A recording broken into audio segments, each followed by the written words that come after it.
Muy buenas noches para todos. Bienvenidos a este webinar que es de interés en realidad por toda la actualidad en el tema de la reforma del sistema de salud.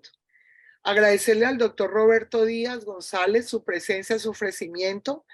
Me permito presentar al doctor Roberto Díaz, es médico de la Universidad Nacional de Colombia, especialista en ortopedia y traumatología de la Universidad Militar, con posgrado en Administración Financiera de la Escuela de Administración de Negocios y presidente seccional de la Sociedad Colombiana de Cirugía de Ortopedia y Traumatología del Departamento del Huila y miembro del Colegio Médico Colombiano y coordinador seccional de la Junta Médica del Huila. Doctor Roberto, muchas gracias por su presencia, muchas gracias por hoy ilustrarnos respecto a este tema que, como estábamos diciendo antecitos de empezar, a veces para los médicos es un tema difícil y con mayor razón, por ese mismo motivo, es un tema que es un reto para todos nosotros de entender en la actualidad. Muchas gracias a todos y bienvenidos y los dejo con el doctor Roberto Díaz.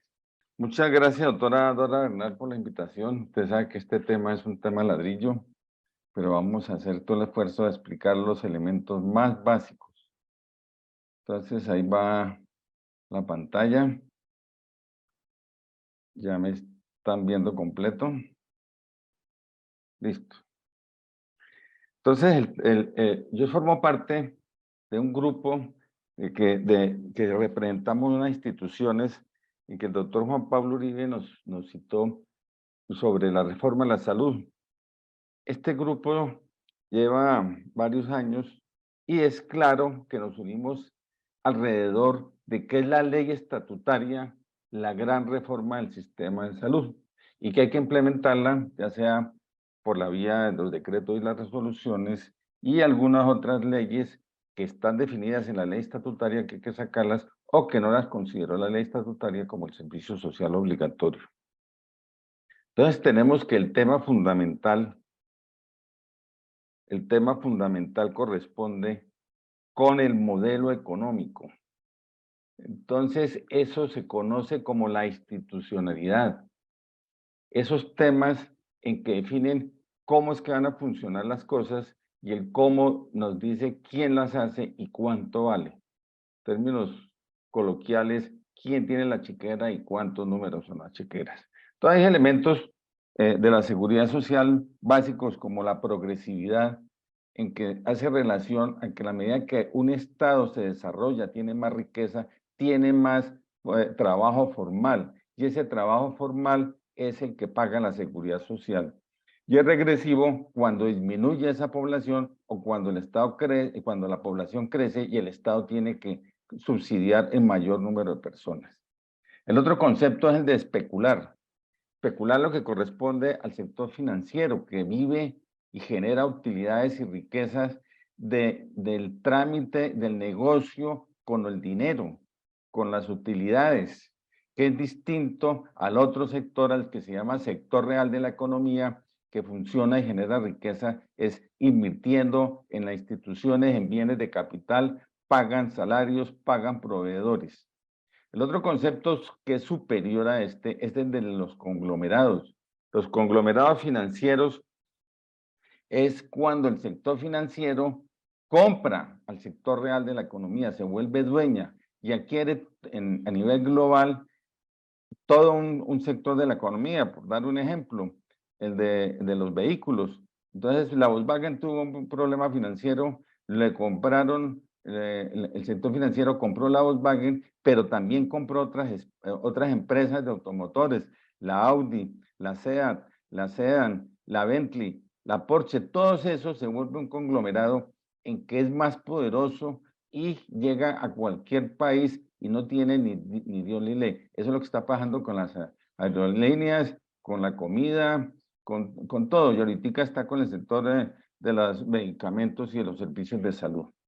El otro criterio es el de fiscalidad. Resulta que los ingresos corrientes de la nación son tributarios y no tributarios. Los tributarios son los impuestos directos e indirectos, son los que llegan al fisco y forman una bolsa común, los maneja el Ministerio de Hacienda. Las contribuciones son no tributarias, puesto que tienen el criterio de que son para un grupo de acuerdo con su utilización. Entonces son las tasas, la seguridad social, los parafiscales, en que el caso de la tasa aeroportuaria solamente esa contribución la paga el que lo usa, y la seguridad social, que es distinto, porque úselo o no lo use, se está pagando, pero ya el propietario no es la persona, sino que se transfiere a un determinado fin. Y en términos de económicos financieros, el sector de la salud acumula riquezas. Entonces acumula riquezas cuando, tenemos que ver cuando se está generando capital, y destruye riquezas cuando se está generando pobrezas. Entonces, el primer elemento que tenemos que ver en la institucionalidad es que esto cómo es que se conforma. La institucionalidad es ese marco constitucional donde tiene un eje fundamental, que es el normativo, que en este caso es la ley estatutaria en salud. Ese es el eje duro, y alrededor de ese eje están orbitando el sistema de salud, que es la forma como se presenta, con la forma como se utiliza de acuerdo con las necesidades, y los recursos, que es el modelo, el financiamiento de ese sistema de salud. Entonces, estos tres elementos son los que forman ese marco político, y que es como se está desarrollando. Vamos a ver rápidamente qué es lo que ha pasado en el país. Entonces, al principio, en la época que se denominó la patria boba, funcionaba con los impuestos de los criollos, porque ellos lo único que se liberaron fue del impuesto a la corona. Y las leyes las mantuvieron más de medio siglo, las leyes de la corona no cambiaron. Entonces funcionaba el sistema de salud con los protomédicos, con los boticarios y con los barberos sangradores que venían de Europa. Aquí no se producía ningún tipo no se estaban produciendo ese tipo de profesionales, y básicamente se utilizaban con los criollos. El resto de la población no existía, no aparecía. Así es como después de mediados de siglo, ya después de una serie de guerras y de confrontaciones, de una gran inestabilidad desde el punto de vista comercial, empieza a organizarse la beneficencia de un origen básicamente teologal, y aparece los liberales radicales con una serie, dos reformas, dos constituciones que reforman el Estado y lo vuelven federación. Y hay un gran liberalismo en todo, en la compra de equipo, en la compraventa, en el comercio, el manejo de armas, y se interesan mucho por la educación pública. En ese momento el problema grave era que ni había plata ni habían profesores. Y la salud, ¿cómo funciona? Con los hermanos hospitalarios de San Juan de Dios en la gran mayoría del país, y en la parte sur con los hermanos rosaristas. Este modelo funciona así más o menos más o menos hasta mediados, hasta que termina el siglo y sale la nueva constitución, la constitución del 86. Entonces ya empieza el giro que moderniza el Estado, que es con la indemnización o venta del Istmo de Panamá, de la zona del canal, del ferrocarril del canal. Eso partió en dos el modelo económico, lo dejó como funciona ahora, que es la prosperidad al debe. Entonces, ¿cómo fue eso? Los Estados Unidos dio 25 millones de dólares por la compra o por la indemnización. De los 25, 14 se utilizaron, 16 se utilizaron en modernizar al país, pero el compromiso era que ellos determinaban cómo era el modelo de modernización, y efectivamente trajeron los ferrocarriles, el mano de obra, los técnicos y los ingenieros y la maquinaria. Entonces, la plata volvió otra vez allá. Los otros 4 millones de pesos los restaron porque era la deuda externa que tenía hasta ese momento. Y los 5 millones restantes, con esos 5, le compraron a los bancos particulares que existían para que fuera la nación la que emitiera billetes. Entonces ya se formalizó eso. Esa prosperidad debe, ¿qué hizo? Que permitió al país en el corto plazo volver a endeudarse, ya no en 4, sino en 40 millones, y en una década en 400 millones. Pero sí, cambió el país totalmente. Hubo una época de prosperidad, se recuperó esas ruinas y aparece el ejercicio liberal de las profesiones, específicamente de medicina. En el planeta, ¿qué está ocurriendo? El doctor Osler es famoso por la implicación del currículum de la formación de los médicos en la atención clínica, la atención a la cabecera del paciente. Y desde el punto de vista económico, el magnate de los petróleos Rockefeller, junto con la fundación del magnate del acero, organizan una misión, que es la misión Fleischer, donde revisan cuál es la formación de los médicos en Estados Unidos y Canadá, y los orientan a que tienen que utilizar la farmacéutica, que es el derivado cuando empieza la petroquímica a desarrollarse, que es mucho más rentable, y la forma como se sostiene económicamente es con las patentes. Las patentes, obviamente, de estos medicamentos ya se concentra, se sabe cuál es la calidad del medicamento exactamente, y como se puede patentar distinto a como era el modelo hasta ese momento de dar insumos y hacer la farmacopea no de medicamentos, sino de sustancias biológicas. Entonces, se crea lo que se conoce en economía como la masa crítica, o sea, la cantidad de personas que pueden sustentar un servicio. Ya al final de la guerra, y por presiones también de la Organización Internacional de Trabajo en las Américas, aparece la seguridad social. El modelo de Bismarck, lo que plantea es que la responsabilidad de la salud debería estar en los trabajadores y sus patrones. Entonces el modelo aquí, que es tripartita con el Estado, en salud nunca fue tripartita, en pensión sí, y ahorita están en ese volate de desmontarlo, y se crea el seguro social para los trabajadores particulares, las cajas de previsión para los empleados y obreros públicos, y el Sistema Nacional de Salud para el resto de la gente. El Estado no puede organizar esto, le queda grande, falla el Estado. Entonces cuando ocurre en la creación de estos organismos, es cuando ocurre que se pierde la autonomía profesional, el ejercicio liberal, porque aparece un intermediario en el ejercicio médico. Es un jefe, el patrón, esa institución que crea órdenes, reglas y mandatos en la relación entre el médico y paciente.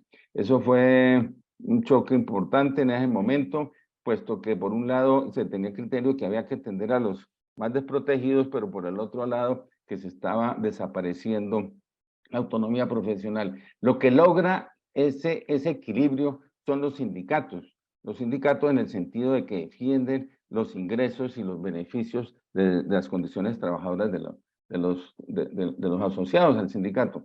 Y los ingresos promedio en esa época de un médico era de 12 salarios mínimos legales. Esto duró hasta que entró la época del neoliberalismo, orientado por el consenso de Washington, donde determina que tienen que aumentarse las cotizaciones para cubrir no solo al trabajador, sino a toda su familia, y además aparece que tiene que aumentar progresivamente el 0.5% del Producto Interno Bruto para subsidiar al resto de la población. Entonces, paralelamente tenemos la Constitución Política del 91, donde es clara la aparición de los derechos, y la ley 100, donde es claro que la salud se la entrega al mercado. En ese momento se vio como algo positivo, puesto que se veía que lo iba a solucionar, que iba a haber plata para inversión y salir adelante de ese atolladero que se tenía en ese momento. ¿Cuál fue las lesiones colaterales? La destrucción del sindicalismo. Se perdió todo compañerismo, ya no somos compañeros sino competidores, o sea, enemigos, y obviamente se hubo una pérdida de la productividad, la pérdida del trabajo, cada vez se empezó a destruir esto. ¿Qué fue la propuesta que se hizo? De que la seguridad social, como iba creciendo y no se puede recibir sino un salario mínimo, un solo salario por cuenta del Estado, entonces el resto de los ingresos ya tenían que darse por prestación de servicios, en la medida de que esto se le daba el dinero que es de la seguridad social, se le daba a entidades particulares y estos los contrataban por prestación de servicios. Así se superaba el tiempo, se destruyó el otro elemento, que es el de las 8 horas de trabajo, 8 para descansar y estudiar y 8 para dormir, 8 para estar con la familia. Entonces, es cuando se desarrolla ese modelo que hoy estamos sufriendo. El neoliberalismo, en términos de salud, ¿qué determina?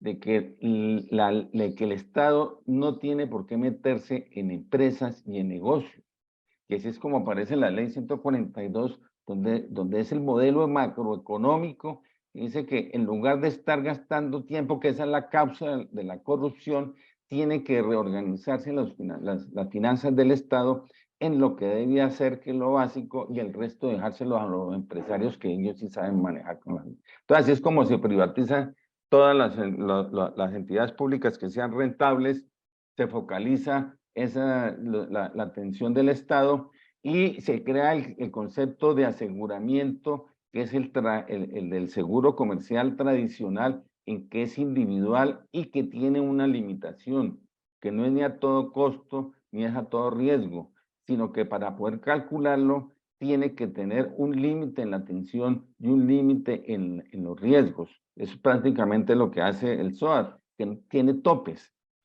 Entonces, dentro de esos elementos, pues también viene el otro, el reconocimiento de las patentes, que hace que transforme todo el modelo que tenemos. Hoy, ¿qué se habla? Hoy se está hablando del neoinstitucionalismo, donde explica el comportamiento de los agentes. Entonces se plantea que la economía no es una ciencia exacta, sino que es algo dinámico que va, como lo estamos viendo, relacionado con los cambios de la historia, y que se debe buscar es el máximo desarrollo de la riqueza, no como se planteaba antes, que era la redistribución de la riqueza. Esto lo insiste mucho Pepe Mojica, de que hay que saber generar riqueza, que eso no es malo, y que explica el desarrollo desde la economía, desde el modelo pragmático de las costumbres. O sea, niega que eso sea una evolución natural o teológica o que es una lógica social, que eso no existe, esa conciencia social, que al contrario, existen son grupos de intereses donde la persona continúa con su interés individual y se suman las personas y tienen es un interés colectivo, que tienen un interés oculto, y esto es los mecanismos, cómo funciona la elección no racional informada. Entonces es una elección que busca solo defender su espacio y que es el Estado el que regula esos intereses en el Parlamento. Entonces ahí viene el problema, que los partidos políticos lo que están buscando, lo que defienden son privilegios, y que prácticamente en salud no es ningún partido político el que lo tenga. Entonces a los trabajadores los defienden las centrales obreras y a los profesionales las agremiaciones. Por eso el gran valor que tiene hoy ese trabajo que estamos haciendo desde las agremiaciones, y que todo este manejo institucional está sustentado en la justicia, que debe ser imparcial, eficiente y rápida. Mientras no exista justicia, no funciona un país desde el punto de vista macroeconómico. Entonces, en salud, ¿qué plantea el neoinstitucionalismo? Que el mercado es creado, que eso, hay una definición que es un engendro del gobierno, hay otra definición que es es un constructo del poder.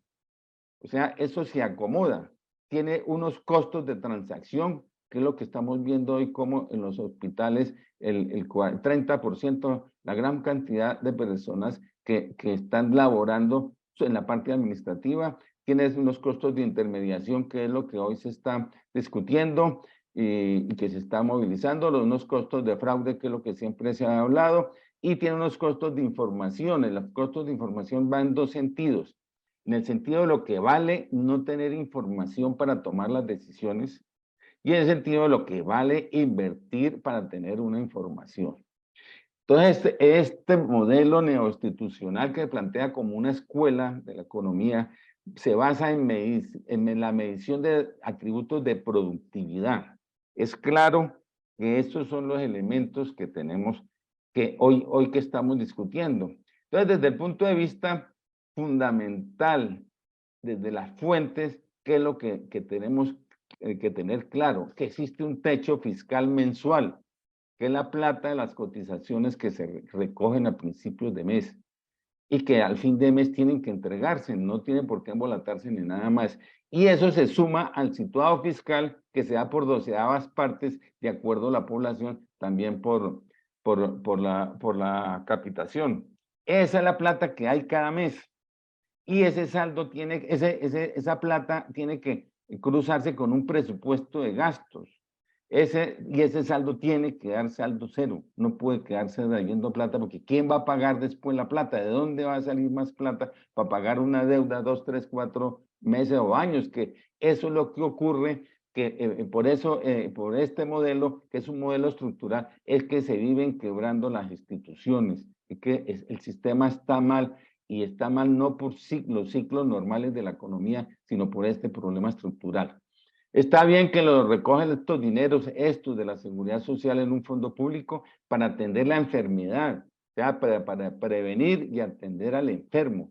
Es muy distinto la inversión en salud. La inversión es cofinanciada por el Sistema General de Participaciones que viene de la Nación, más los dineros que tienen los entes territoriales, departamentos y municipios, más las cuotas o los dineros que tienen para cofinanciar los parlamentarios, las cuotas moderadas, las cuotas que ellos tienen. Y otros dineros distintos son los de los determinantes sociales de la salud que no están dentro del Ministerio de Salud y que se suman al concepto de la estrategia de atención primaria en salud que le corresponde a los entes territoriales. Entonces, todo lo que es la salud colectiva va a cargo de los entes territoriales y no va a cargo de la seguridad social. Bien, siguiendo con el tema de la implementación financiera, las normas, lo más importante es el giro directo, y eso ya pasó en el Plan Nacional de Desarrollo. Entonces, el inconveniente que había era la autorización de las EPS para ese pago giro directo, que tiene que hacerse mensual. Inclusive el problema de las EPS no es que existan, sino quién es el propietario de las IPS. Y los propietarios de las IPS de las EPS tienen que ser las IPS de esa región. Entonces, para el giro directo, se tienen que necesariamente agrupar a las IPS en los 3 niveles de acuerdo con la Corte Constitucional. No tiene lógica estar pagando miles, millones de facturas a los proveedores, a los trabajadores y a las instituciones de salud.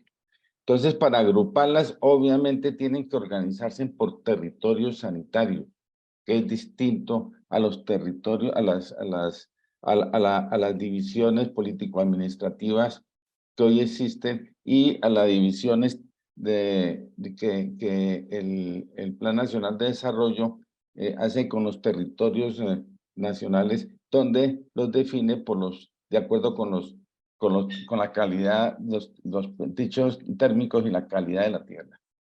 Entonces, estos estos territorios sanitarios son los que se organizan y prestan el servicio. Entonces, ¿quién es el que le asigna los recursos? Los consejos territoriales de salud renovados, porque se tiene que cambiar su trabajo. Ellos tienen que desarrollar un tema básico que es el trabajo de hacer la planeación y la asignación de recursos. En todas las normas ahorita no habla sino tienes un carácter punitivo de vigilancia y control represivo. No, en ninguna parte aparece la planeación ni la evaluación. Eso tienen que hacerlo personas entrenadas para eso. Entonces, estos consejos, además de asignar los recursos, tiene que ser tripartita para que funcione. Por un lado está la autoridad sanitaria de las regiones, de la suma de los municipios, de acuerdo con la Constitución, se conforman para los hospitales regionales, son las provincias. Entonces ahí viene un problema de poder territorial, que es el que se modifica. Y la suma de esas provincias son los que conforman estos territorios que son superiores a las divisiones políticas de los departamentos. Ese es el otro poder que se está moviendo. Entonces, esto se convierte en algo independiente y autónomo, ese modelo de salud territorial. Este modelo, obviamente, estos consejos territoriales son los que tienen que trabajar permanentemente, no pueden estar dejando de evaluar cada mes en qué se utilizó la plata y que quede en saldo cero. Y son los que harían los contratos de los consejos territoriales con los grupos, con las redes que corresponden en cada territorio, que deben ser integrales o integradas si son públicas o privadas. Inicialmente, pues eso se puede hacer de un momento para otro, trasladando por unidad de pago por capitación, pero eso tiene que evolucionar a muy corto plazo a pago global prospectivo, pero no como se está haciendo ahorita, que es saber cómo se factura más, sino tiene que cambiar la forma de pensar de las personas. Entonces, el otro elemento es el elemento de en qué se utilizan estos dineros de la salud. Toda una cosa que hay que defender es el ejercicio liberal de la profesión. Eso no aparece tampoco en ningún proyecto.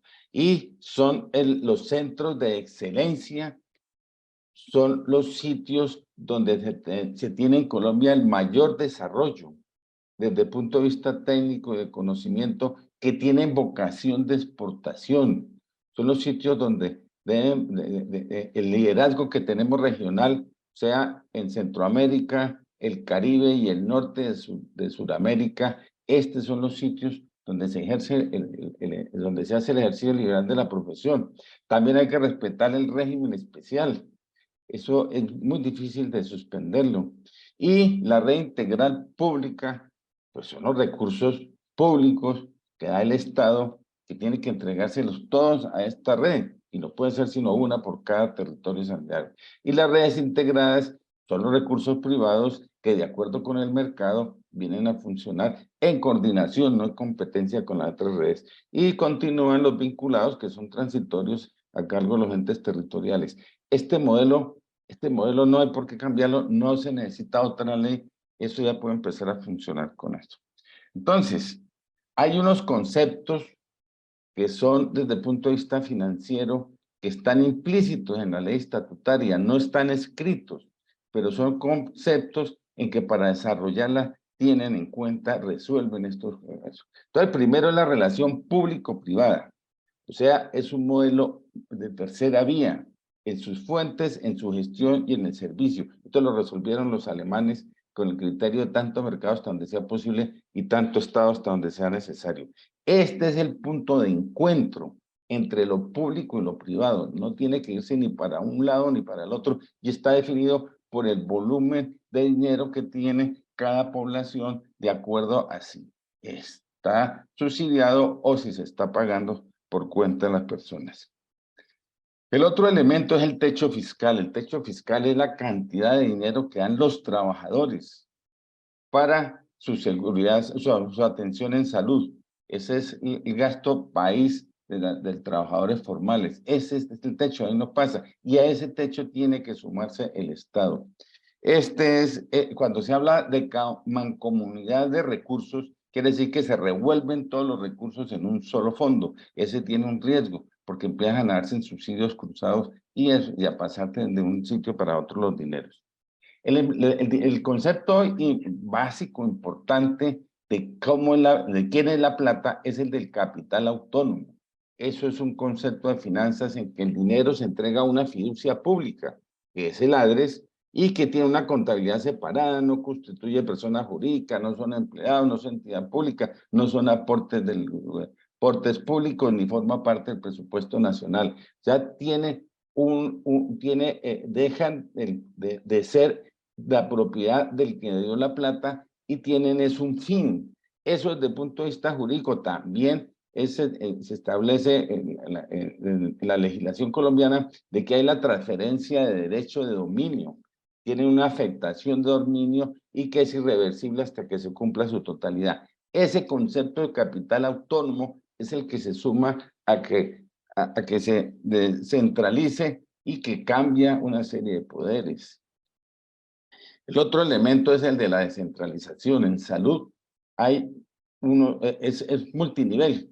No se puede tener una sola chequera. Aquí está clara cuáles son las chequeras. La de la autorización sanitaria a nivel nacional y seccional es el Ministerio de Secretarios de Salud. Ellos no van a aceptar su chequera. En los de fomento en la salud es la infraestructura que se da, que es tripartita. Es parte lo pone el ministerio, otra parte lo ponen los servicios territoriales, los departamentos y municipios, y otra parte está cofinanciado por los cupos de los políticos, de los parlamentarios. Entonces, esa chiquera la van a soltar. La inversión privada en las clínicas particulares, pues ni se diga.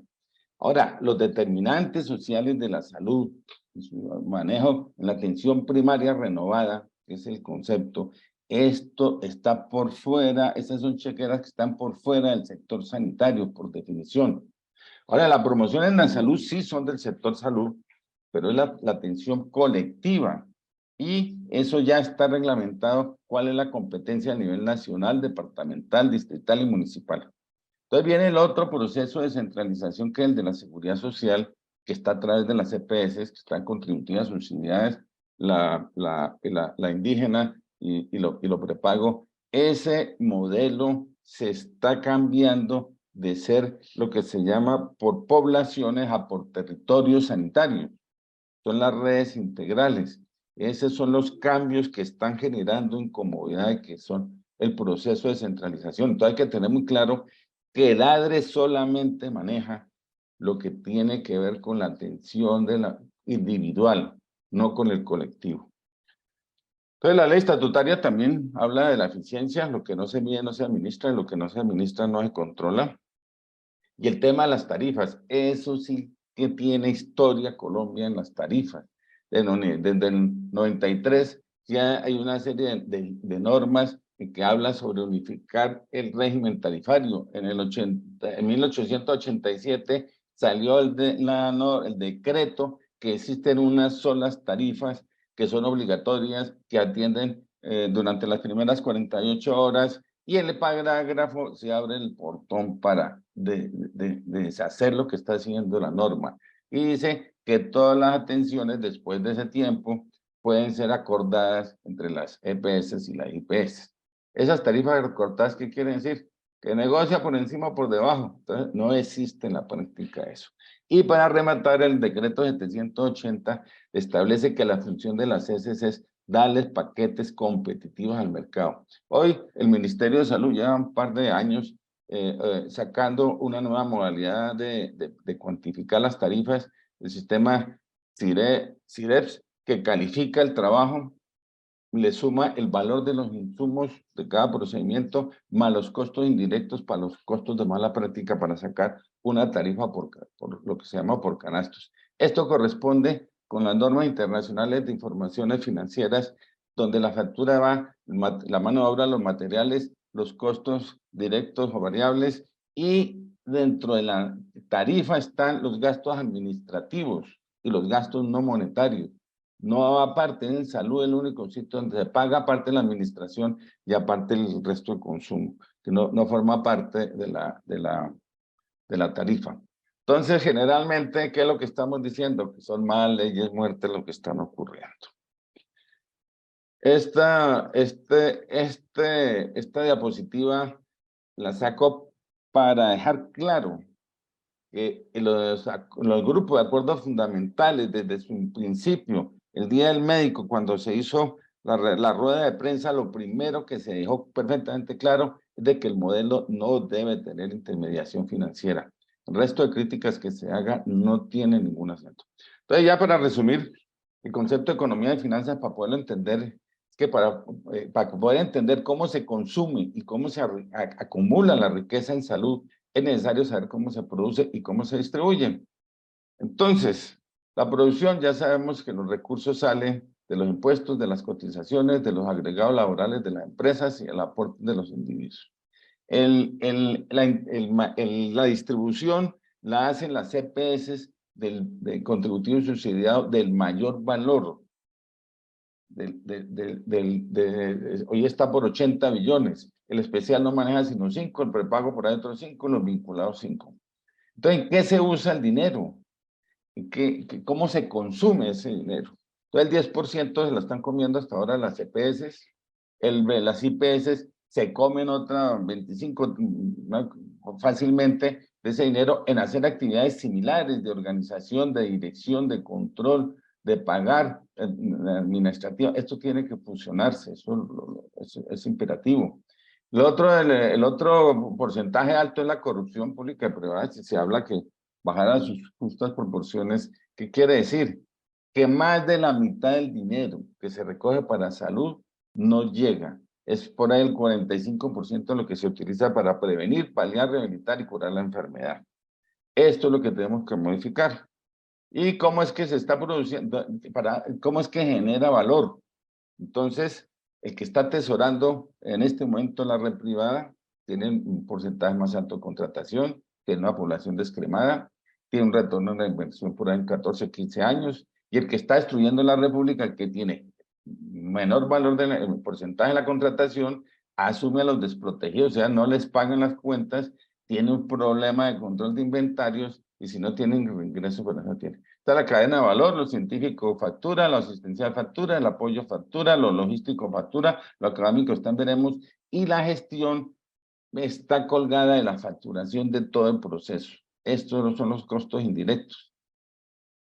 Entonces, el ADRES tiene que ser, es ahorita una empresa industrial y comercial, tiene que modificarse, esta es la organización que tiene, y en resumen, ¿qué es lo que tenemos? Que la fuente no se modifique, que se replanteen los consejos territoriales de salud, que son netamente los que asignan y hacen la auditoría externa, no seguir con esa venta de evento, con un intermediario y a crédito. Las redes integrales son las que atienden y son las que tienen que organizarse con una auditoría interna, una organización mínima, y el ADRES, que es lo que hace, sea un pagador. Mientras el modelo financiero no lo definamos nosotros, los políticos iban a alzar la mano y van a decir, nosotros sí sabemos cómo se hace. Y vamos a estar perdiendo esa oportunidad de ver cómo se utilizan esos recursos de salud de la mejor manera posible. Entonces, un modelo de cómo debería organizarse territorialmente la atención en salud. Estamos totalmente de acuerdo con lo que está escrito en el Plan Decenal de Salud Pública, de que no se necesita mayor ley, lo que se necesita es una voluntad política para organizarlo así. Se necesita tener conocimiento del tema de salud pública, atención primaria, que eso pues no es una cosa que lo maneje cotidianamente el Congreso. Debe darse los recursos suficientes para que funcione, debe participar la ciudadanía que no, de manera vinculante, y otro concepto es que no todo lo de salud está en el sector sanitario. Todos los elementos desde el punto de vista de finanzas y de recursos, que es importante tener idea para dónde van. Bueno, muchas gracias. Si hay alguna inquietud, pues dejamos pendientes para mandarles un resumen escrito de esta presentación. Bueno, muchas gracias, doctor Roberto, muchas gracias de verdad. Como ven, estimados asistentes, este es un tema complejo. Sin embargo, creo que el doctor Díaz nos ha hecho una buena presentación donde nos dice de dónde son las fuentes de financiación, por un lado, cómo sería la operación del ADRES y en qué digamos, sitios o en qué partes del sistema debería operar y en cuáles no. Y digamos que al final dio un mensaje muy importante, que es un mensaje que nosotros a veces olvidamos, y es que nosotros los profesionales del talento humano en salud somos los que estamos manejando la chequera y somos los que estamos de alguna manera, digamos, comprometiendo los recursos del sistema. También nos mostró dónde se están quedando los recursos, y también nos mostró aquello que todos sabemos y que a veces es difícil para nosotros evidenciarlo, y es para dónde se van, para dónde se derivan los recursos de una manera inapropiada y que no están llegando a donde tendrían que llegar, que es para mejorar la salud de los colombianos. Muy bien, doctor, muchas gracias. ¿Alguien tiene alguna pregunta, alguna ampliación, algún comentario?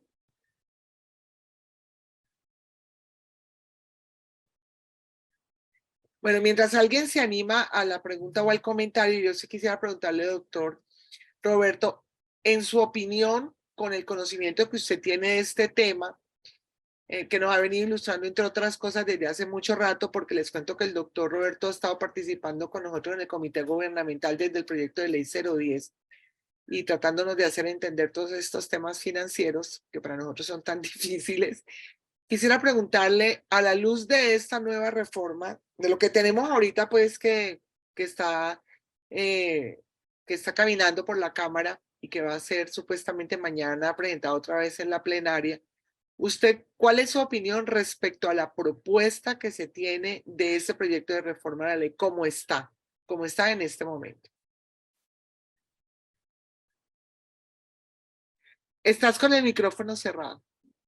Ya, lo que hemos dicho y hemos insistido es que eso hay que repararlo, hay que armarlo bien y que lo fundamental es que se haga sin intermediación financiera, que la plata llegue directamente. Entonces, para que llegue directamente, tienen que organizarse en las redes integrales. Y esas redes integrales, como ya se ha dicho, tienen que tener una sola administración para que pasen como de un piso a otro los pacientes y no necesiten todas esas barreras que hay.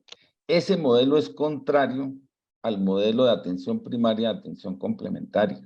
Ese modelo de atención primaria y complementaria es un modelo de la CEPAL, del Banco Mundial, que para las Américas recomienda que los estados inviertan 2, 3 veces más de lo que están haciendo en atención primaria, en el primer nivel de atención, que no es atención primaria, sino el nivel de atención en el primer nivel, donde es mucho más rentable cualquier inversión que sea en relación costo-beneficio.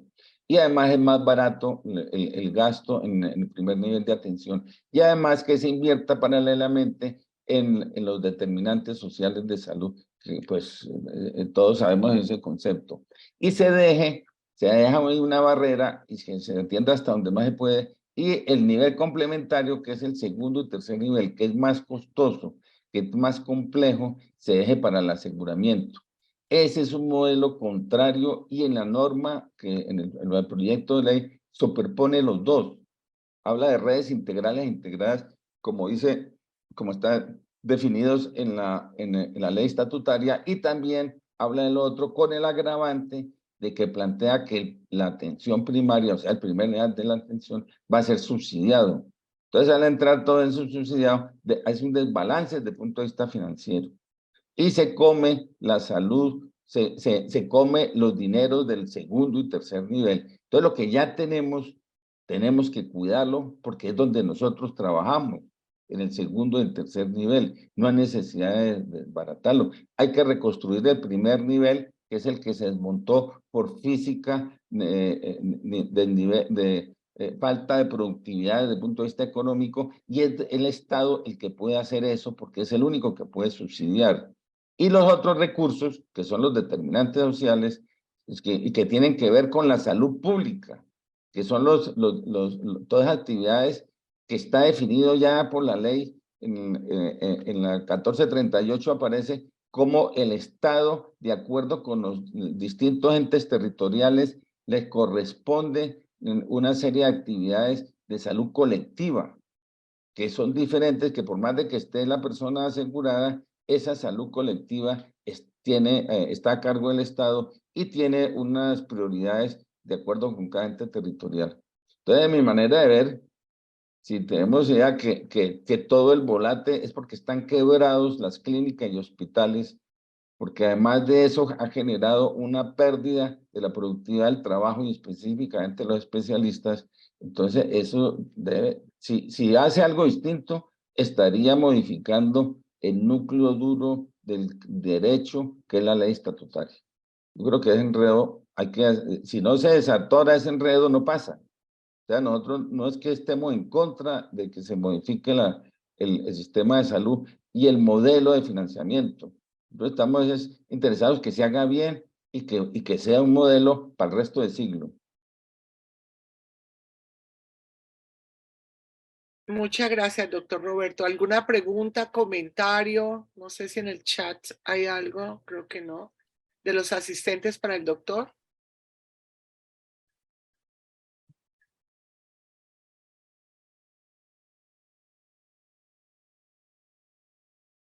Otra de las cosas que digamos que ha surgido en estos comentarios, en toda esta discusión y en todo este debate de la reforma de la ley y la estructura del ADRES, em, se habla pues de que en la forma como está planteada la reforma, este ADRES se convertiría en una estructura que podría de alguna manera permear todo el tema de corrupción. ¿Cuál es su opinión, doctor?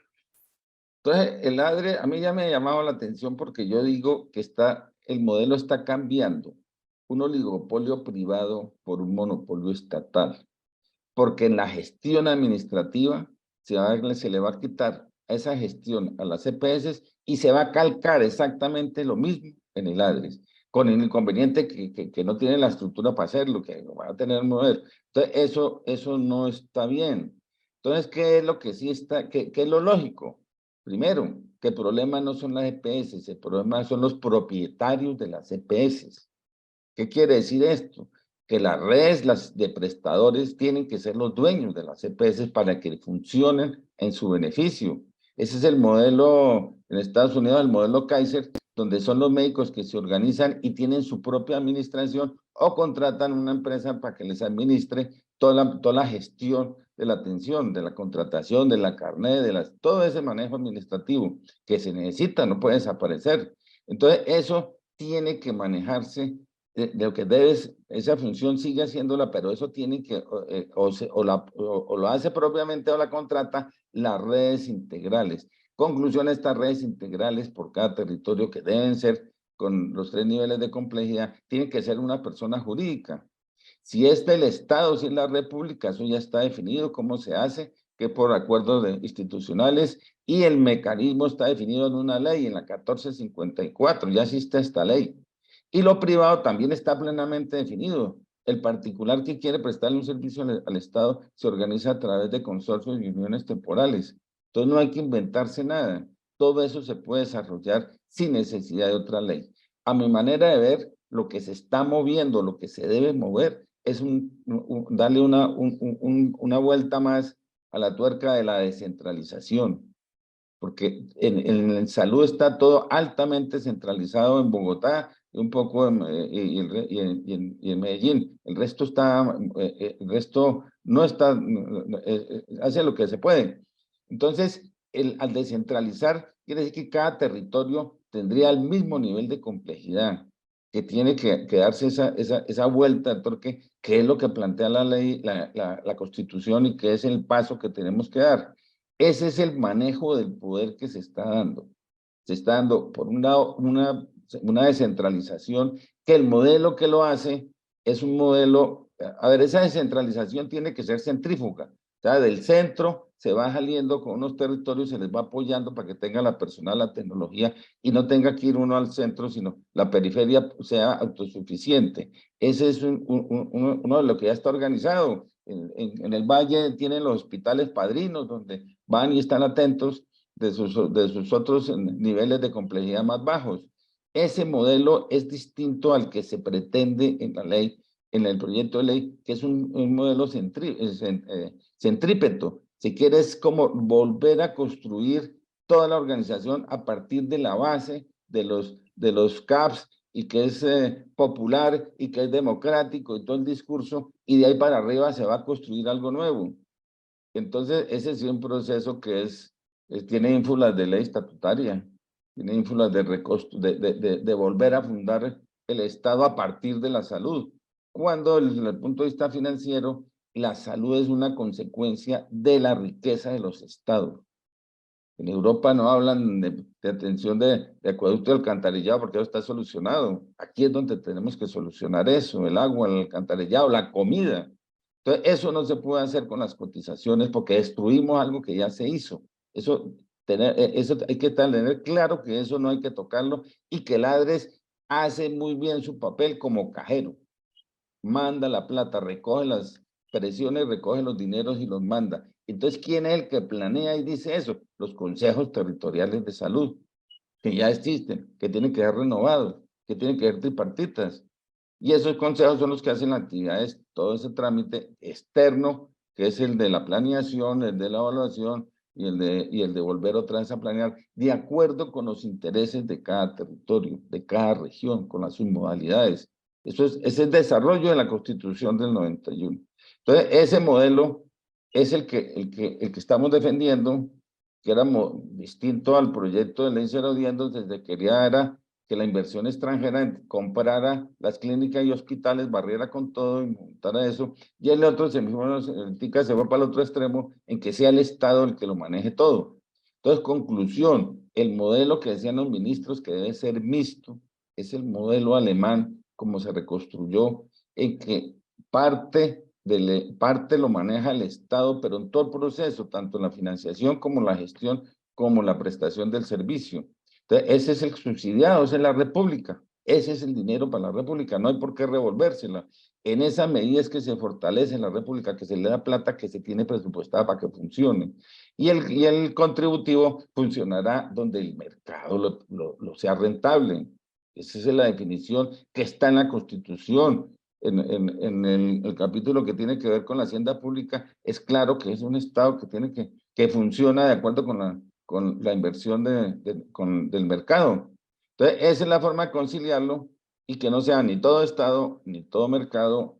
Y el eje económico es la planeación de acuerdo con un tope que existe tanto para el mercado como para el Estado. ¿Sí quedó más o menos claro? Muchísimas gracias, doctor. Claro que sí. Muchísimas gracias al doctor Roberto. De verdad que nos ha hecho una pasada, pues no solamente por los aspectos financieros, sino también por los aspectos de redes y de modelo de atención. Muchas gracias. Yo le pregunto nuevamente al público si hay alguna pregunta, comentario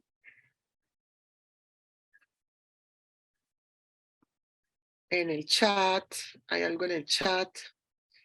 En el chat están diciendo que excelente conferencia, que muchas gracias, doctor Roberto. A todos los asistentes, muchas gracias por la presencia. Si no tenemos más preguntas, yo creo que en estos temas, mis estimados doctores, tenemos que seguir puliéndonos porque debemos conocer exactamente qué es lo que se está moviendo, aparte de, digamos, en toda la armazón que nosotros generamos a partir de nuestro movimiento, de nuestra firma de chequeras, y cómo es que toda esta armazón financiera nos va a permitir llevar a nuestros compatriotas a un estado de salud o de enfermedad, o por lo menos de contribuir para mejorar el estado de salud de las personas y aliviar la enfermedad. Doctor Roberto, muchísimas gracias. Agradecemos su paciencia, y a los doctores que estuvieron presentes, muchas gracias y que tengan una buena noche. Doctora, muchas gracias por la invitación. Este tema yo sé que es un tema bien ladrilludo, entonces yo le facilito un resumen sobre los temas que estuvimos hablando. Para el que esté interesado, se lo mando escrito para poder revisarlo, y con mucho gusto sobre temas específicos podemos irlo ampliando. Bueno, doctora, muchas gracias. Feliz noche. Gracias, mi doctor. Para todos queda grabado en el YouTube de Sociedades Científicas, y muchas gracias, doctor, por el documento. Lo recibiremos con gusto y lo circularemos también entre los presidentes para los que no pudieron venir. Buenas noches y muchas gracias. Chao, mi Feliz doctor. noche. Buenas noches. Gracias, Fede. Gracias, equipo. Buenas noches.